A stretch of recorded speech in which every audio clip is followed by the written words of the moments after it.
नमस्कार मु आपण मानक स्वागत करुच्ची आमर ये कार्यक्रम आनंदमय जीवन को खुशी लगुच जे आमर ये कार्यक्रम को देखी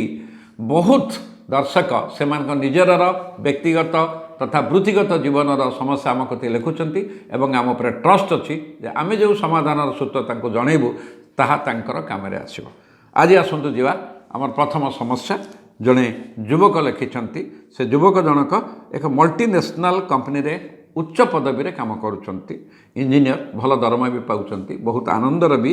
अच्छा कारण पाठपढ़ा सरू सरू भी चाकरी मिल जाता पाठपढ़ा से लिखते भल क्यारियर भी थिला तेणु यथाशीघ्र चाकरी पाइक सांगे सांगे भी प्रमोशन भी हो जाए किंतु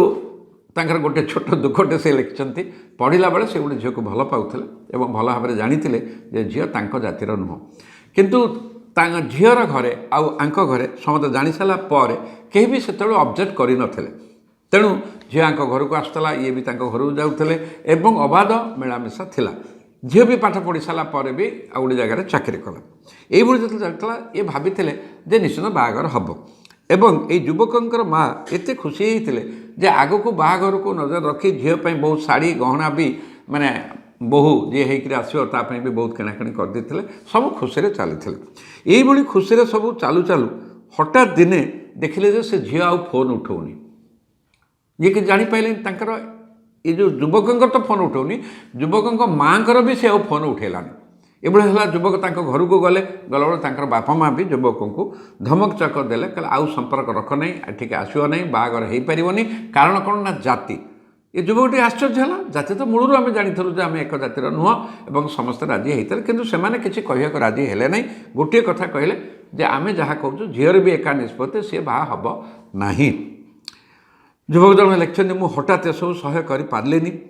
धीरे धीरे मु परिस्थिति को ग्रहण कली सीना किंतु ऐसे आम घर लोक यहाँ को एक्सेप्ट कर पारना विशेषकर मो माँ से बहुत भांगी पड़ती एवं भी से आशा बांधी रही जे से झीटी घर को बोहू होकर आसो ये परिस्थिति मुझे कौन करी जापारू ना तेणु आपण टे बाट बतातु युवक बंधु ये जो घटनाटी घटी यहाँ कौन से गोटे रेयर घटना नुह बा यूनिक घटना नुह यह बहुत लोक जीवन में घटी आम टे भितर को जा जोटा आपण कहले से गोटे तरफा कथा आम आर पटर झील पाखर किसी शुणिने बा झीर बापा माँ पाखर किसी शुणिने आपण भी गले झील सहित कथा किंतु झील आपण सहित कथा है ना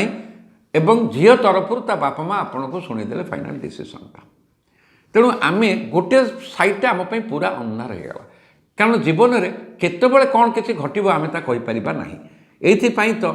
बाहागर 15-16 वर्ष पर भी स्वामी स्त्री अलग हो जाती पुओ को बापा माँ पाठ पढ़ी मनीष कर छिड़ा कर बाहागर पुओ बापा ठूँ अलग हो जाऊँगी पचारूनी गोटे सहर में भी अलग ही रोचे जोटी रक्तर संपर्क में दुई भाई बाड़िया बाड़ी होकर झगड़ा घर भितर बाड़ पड़ुचे पुओ झील बापा माँ ठूँ अलग हो जाती आठी कौन संपर्क से तो कौन से रक्तर संपर्क नाला केवल एक भावर संपर्क था भल पाइबार संपर्क था स्नेह सदा कि केउठी ना कौटी किसी गोटे खटका रही जाइए लापसेस रही जाइए तेणु प्रथम कथा हूँ जहाँ घटी ताही सत्य से अनुसार आपण को एक्सेप्ट करा पड़ो आपण बापा माँ को एक्सेप्ट कर विशेषकर माँ को आप बुझे दिंतु नंबर 1 नंबर 2 कथा है आमर जमी ओडिया जहाँ हुए भगवान प्राणी जहाँ हुए ता भलपाई हुए बा भगवान जहाँ करती प्राणीर मंगलपाई करती यह केवल काजुआल बा इमोशनाल कथा नुह ता भीतर किछिटा रही कारण किछिटा घटना रही बोली तो आज बाहागरटा भांगीगला एवं हम ना आउ गोटे कथा आपन ताको पॉजिटिव नबा जदि तांको घर लोकंकर यही आटीट्यूड अच्छी मेंटालिटी अच्छी ताहले तेबे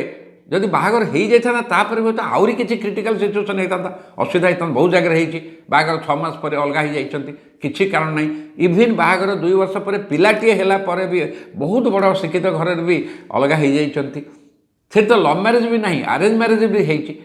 तेणु आपड़ किसी कहींपारे कौन केमी हम ये गोटे कथा आम तरफ गोटे कथा आपड़ टे धीरे स्थिर रही निज सहित कथा हूँ जे कौटी टिके बेसी आपण तरफ भूल लग जाए नंबर 1 नंबर 2 आम जो परस्पर भल पाऊ से केवल लाइफ पॉजिटिव साइडटा को देखू नेगेटिव साइडटा को देखुना नंबर 1 नंबर 2 हूँ सब बड़ कथा हूँ जीवन में बहुत प्रकार धक्का आसो हडल आसो बाधा आसो विघ्न आसो निजर बोली जहाँ कह तो सी भी धक्का देव तेणु ये जो गोटे आसी भल हो शीघ्र आसी जाए ତେଣୁ ଆପଣ ଏଥର ଭାଙ୍ଗି ପଡ଼ନ୍ତୁ ନାହିଁ, ନେଗେଟିଭ୍ ହୁଅନ୍ତୁ ନାହିଁ, ମାଆକୁ ବୁଝେଇ ଦିଅନ୍ତୁ, ରୁହନ୍ତୁ, କିଛି ସମୟ ଧୈର୍ଯ୍ୟ ଧରିକି ରୁହନ୍ତୁ। ଆଉ ଗୋଟେ ବଡ଼ କଥା ହେଲା, ଏ ଯେଉଁ ଆପଣଙ୍କର ଘଟଣାଟି ହେଇଛି ଏ ବିଷୟରେ ଆପଣ କେଉଁଠି କଥାବାର୍ତ୍ତା କରନ୍ତୁନି। କିଛି ଝିଅ ବିରୁଦ୍ଧରେ କିଏ ତା ବାପା ମାଆଙ୍କ ବିରୁଦ୍ଧରେ କେଉଁଠି ବି ଆପଣ ଆଲୋଚନା କରନ୍ତୁନି, ଆହୁରି ମାରାତ୍ମକ ସେଇଟା ହେଇଯିବ। ଏଇଟା ମନେ ରଖନ୍ତୁ। ଆପଣ ନିଜେ ଟଲରେଟ୍ କରନ୍ତୁ, ନିଜେ ରୁହନ୍ତୁ, ତାପରେ ଦେଖିବେ ଘଟଣାଟା କ'ଣ କିଭଳିଟା ହେବ। ଆଉ ମୁଁ ଆଶା କରୁଛି ଆପଣ ଯେହେତୁ ଭଲ କ୍ୟାରିୟର ଅଛି, ଭଲ ପଢ଼ିଛନ୍ତି, ମ୍ୟାଚୁଅର୍ଡ ମାଇଣ୍ଡ ଅଛି, ନିଶ୍ଚୟ ଘଟଣାଟାକୁ ଭଲ ଭାବରେ ଆତ୍ମସମୀକ୍ଷା କରି ବୁଝିପାରିବେ। ଏବେ ଆସନ୍ତୁ ଆମେ ଯିବା ଆଜିର ଦ୍ୱିତୀୟ ସମସ୍ୟାକୁ, ପ୍ରଶ୍ନକୁ। ଜଣେ ଗୃହିଣୀ ଲେଖିଛନ୍ତି, ତାଙ୍କର ବୟସ 48 ବର୍ଷ ବୟସ। ସେ ଲେଖିଛନ୍ତି, ମୋ ସ୍ୱାମୀ ଜଣେ କଣ୍ଟ୍ରାକ୍ଟର, ଆମ ଘର ବରଗଡ଼ ଜିଲ୍ଲାରେ। ଗତ ବର୍ଷ ମୋର ଯେଉଁ ଗୋଟିଏ ବୋଲି ଝିଅ ତା'ର ବାହାଘର ହୋଇଯାଇଛି। ସିଏ ବିଜ୍ଞାନରେ ପ୍ରଥମ ଶ୍ରେଣୀରେ ପାସ୍ କରିଥିଲା +3 ଏବଂ ଯେହେତୁ ସେ ଭଲ ପଢ଼େ, ଦେଖିବାକୁ ଭଲ, ତେଣୁ ତା'ର ବହୁ ଜାଗାରୁ ପ୍ରସ୍ତାବ ଆସିଲା ଆଉ ଆମେ ମନା କଲୁ ନାହିଁ। ଭଲ ପ୍ରସ୍ତାବଟା ଆସିଲା। ଜ୍ୱାଇଁ ଇଞ୍ଜିନିୟର, IT କମ୍ପାନୀରେ କାମ କରୁଛନ୍ତି, ହାଇଦ୍ରାବାଦରେ ଅଛନ୍ତି ଏବଂ ଝିଅର ବାହାଘର କରେଇଦେଲୁ। ସବୁ ଭଲରେ ଭଲ ହେଲା, ଜ୍ୱାଇଁ ଭଲ, ତାଙ୍କ ପରିବାର ଭଲ, ଝିଅ ମୋର ବହୁତ ଭଲରେ ଅଛି। କିନ୍ତୁ ଦୁଃଖ ମୋର ଏବେ ହେଉଛି କ'ଣ, ଝିଅ ବାହାଘର ଯେତେବେଳେ ସ୍ଥିର ହୋଇଗଲା, ଝିଅ ବାହାଘର ଆଉ 6 ମାସ ବାକି ଅଛି, ମୁଁ ଜାଣିବାକୁ ପାଇଲି ଯେ ମୋ ସ୍ୱାମୀଙ୍କର ଆଉ ଜଣେ ବିବାହିତା ମହିଳାଙ୍କ ସହିତ ସମ୍ପର୍କ ଅଛି। ମୋ ସ୍ୱାମୀ ସେ ଯେଉଁ ବିବାହିତା ମହିଳା ତାଙ୍କ ପରିବାର ପାଇଁ ସମସ୍ତ ପ୍ରକାର ଘରର ଖର୍ଚ୍ଚ ତୁଲାଉଛନ୍ତି, ତାଙ୍କ ଘର ଭଡ଼ା ସହିତ ଅନ୍ୟାନ୍ୟ ଖର୍ଚ୍ଚ ବି ତାଙ୍କୁ ଦେଉଛନ୍ତି। ଏହା ମଧ୍ୟ ଜାଣିପାରିଲି ଯେ ମହିଳାଙ୍କ ସ୍ୱାମୀ ଏ ବିଷୟରେ ସବୁ ଜାଣନ୍ତି। ମୁଁ ସେ ବିଷୟରେ ସବୁ ଜାଣିଲା ପରେ ମୋ ସ୍ୱାମୀକି ପଚାରିଲି। ପ୍ରଥମେ ସେ କଥା ମିଛ ବୋଲି କହି ହସି ଉଡ଼ାଇ ଦେଲେ। ମୁଁ ତାଙ୍କୁ ଠିକ୍ ସମୟରେ ପ୍ରମାଣ ଦେଲାରୁ ସେ ମାନିଲେ ଏବଂ ଏପରି କହିଲେ ଯେ ସେ ମହିଳାଙ୍କୁ ସେ ଭଲ ପାଉଛନ୍ତି, ତାଙ୍କ ସହିତ ସମ୍ପର୍କ କାଟିବେ ନାହିଁ, ଦରକାର ପଡ଼ିଲେ ତାକୁ ଆଣିକରି ଆମ ଘରେ ଉପର ମହଲାରେ ରଖିବେ।